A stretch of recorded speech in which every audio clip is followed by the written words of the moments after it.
भाई कंडीशन ऐसी हो रही है आजकल के लोगों की कि 500 मीटर भागे नहीं उसमें ही इनकी ऐसी हालत हो जाती है कि भाई मुद्दे गिर जाएंगे, चाहे इनमें पैनी दे ले पीछे फिर जो खड़े हो लेंगे, ऐसी कंडीशन हो रही है। तो भाई मैं तुम्हें एक चीज़ बताना चाह रहा हूँ कि ये कंडीशन जो आपकी हो रही है ना, क्योंकि फिजिकल आप एक्टिव हो नहीं, स्टेमिना इंडोरेंस खत्म हो रखा है, हार्ट उतना कैपेबल नहीं है कि आपके चलने के जर्क को, भागने के जर्क को झेल सके, तो उसी में आपकी हार्ट बीट बढ़ जाती है। दूसरा बीमारी आपको घेरते जा रही है, शुगर बढ़ रही है, बीपी बढ़ रहा है, और दुनिया भर की बीमारी बढ़ रही है, जो फर्टिलिटी बढ़ती जा रही है, इनफर्टिलिटी। तो इस चीज़ को हमेशा याद रखो कि शुगर जो होती है ना, शुगर कहते हैं कि भाई शुगर हो गया, ये हो गया, वो हो गया, तो शुगर कोई बीमारी नहीं है, शुगर आती है आपके लाइफ स्टाइल की वजह से। इस चीज़ को हमेशा याद रखो। और आज के टाइम पे भाई खाने में भी ज्यादा शुगर हो रहा है, जो शुगर बढ़ रहा है वो बढ़ रहा है भाई चीनी से। चीनी बहुत नुकसानदायक है भाई आज के टाइम पे। ठीक है भाई, तो कच्चा मीठा यूज करो या फिर शहद यूज करो खाने में। हाँ, और दूसरी चीज़ ये है कि शुगर क्या होता है, शुगर होता है आपके ब्लड में जो ग्लूकोज की मात्रा है वो ज़्यादा हो गई और इंसुलिन उसे यूटिलाइज नहीं कर पा रहा एनर्जी के लिए। तो उसमें क्या होता है, आपकी मसल इंसुलिन ना बनने की वजह से मसल तक शुगर पहुंच नहीं पाती और वो ब्लड में जमा होती जाती है। उसमें बीटा सेल्स सुस्त पड़ जाती हैं, जिससे आपकी इंसुलिन बनना बंद हो जाता है और आप कहते हो कि मैं शुगर का मरीज हो गया। तो ये कंडीशन जब आ जाती है तो बेहतर है कि आप रनिंग करनी स्टार्ट करो, क्योंकि जब आप रनिंग करते हो ना, तो रनिंग करने से आपका GLUT4 प्रोटीन जनरेट होता है, जिसमें इंसुलिन की ज़रूरत ही नहीं होती। आपकी मसल डायरेक्ट ब्लड से ग्लूकोज को उठाने लगती है, शुगर को उठाने लगती है।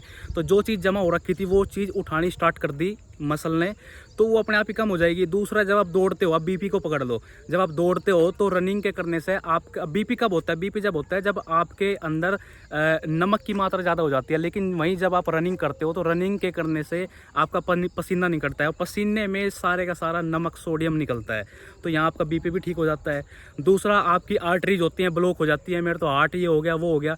जब आप रनिंग करते हो तो आपकी बॉडी के अंदर ब्लड का जो सर्कुलेट होता है ना, ब्लड का सर्कुलेशन इतनी तेज़ रफ्तार से सर्कुलेट करता है कि कोई भी छोटी मोटी ब्लॉकेज होती है उसको उखाड़ के ले जाता है। आपकी आर्टरीज में कोई ब्लॉकेज होती है उसको उखाड़ के ले जाता है।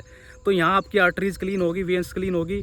जब आप रनिंग करते हो आपका हार्ट बहुत ज़्यादा मजबूत होता है। जब हार्ट मजबूत होगा तो ब्लड को अच्छे से पंप कर पाएगा, सर्कुलेट ब्लड अच्छा करेगा। तो एक चीज़ है, ज़बरदस्त फ़ायदे हैं, कॉम्बो कह लो कि एक रनिंग अगर करनी स्टार्ट कर दी ना, तो बीमारी के साथ एक एग्रीमेंट हो जाता है कि इस बॉडी में नहीं घुसना है। और रनिंग एक ऐसी एप्लीकेशन है कि अगर बॉडी में इंस्टॉल होगी तो दूसरी कोई एप्लीकेशन आपकी बॉडी में इंस्टॉल नहीं हो सकती। तो मैं यही कहना चाहूँगा कि भाई आप रनिंग करो। सामने हमारा अक्षय चाल भी है, देखो वो भी बढ़िया वीडियो बनाता है, लोंडा उभरता हुआ है।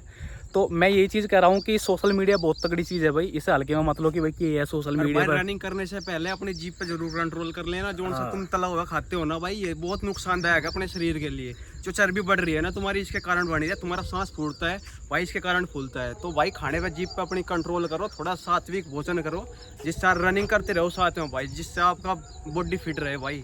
ठीक है, और सिर्फ जीप पे कंट्रोल नहीं भाई, हाथ पे भी कंट्रोल करना है। नूनी रनिंग करके आए यार, बात तो खिंडा दिया दोस्त, वो भी ठीक नहीं है।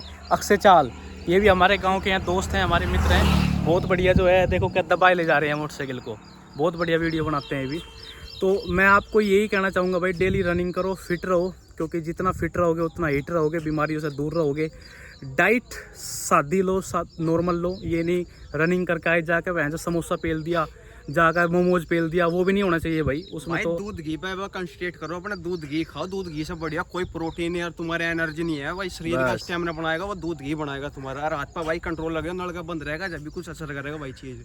और दूसरी चीज ये है कि भाई पहले के जो बुड्ढे थे ना 90s के, उनकी बॉडी के अंदर टेस्टोस्टेरोन की मात्रा जो होती थी वो हजार होती थी, और जब उनकी उम्र 60-70 साल होती थी जब जाके वो 500-600 पे आते। लेकिन आज का नौजवान है ना, उसके अंदर टेस्टोस्टेरोन 400-500 मर का निकल रहा है भाई। तो रीजन ये है कि भाई टेस्टोस्टेरोन जो बनता है ना वो कोलेस्ट्रॉल से बनता है, और कोलेस्ट्रॉल हमने खाना बंद कर दिया, घी खाने बंद कर दिया, क्योंकि घी में कोलेस्ट्रॉल है। उसमें बोल दिया कि ये तो गुड कोलेस्ट्रॉल होता है घी के अंदर, जो आपकी टेस्टोस्टेरोन की मात्रा को बनाता है। आज के 20 साल के लड़के में उतना टेस्टोस्टेरोन निकल रहा है जितना 70-80 साल के बुढ़े में, 90s वालों में निकलता था। उनमें इतना ज़्यादा टेस्टोस्टेरोन था, 60-70 साल की उम्र में भी बुढ़िया को बता कर दर्द दिए थे।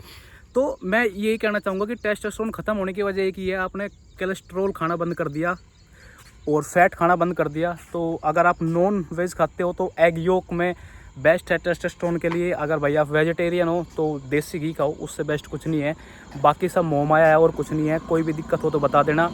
और मैं तो भाई यही कहना चाहूँगा कि आप अपनी फिटनेस का ध्यान रखो, अच्छी डाइट लो, अच्छा फैट लो, गुड फैट लो, भाई लंबी लंबी लाइफ जीना चाहते हो तो भाई एक्सरसाइज और रनिंग को अपनी लाइफ स्टाइल में जरूर ऐड कर लो भाई। हाँ। और अपने खाने पीने पर जरूर कंट्रोल रखो। घी और दूध से बढ़िया कोई चीज नहीं है आज के टाइम पे भाई। बाकी सब मोहमाया है और कुछ नहीं है। कोई भी दिक्कत हो तो कमेंट कर देना और सब्सक्राइब जरूर कर लेना। ठोक के लो भाई।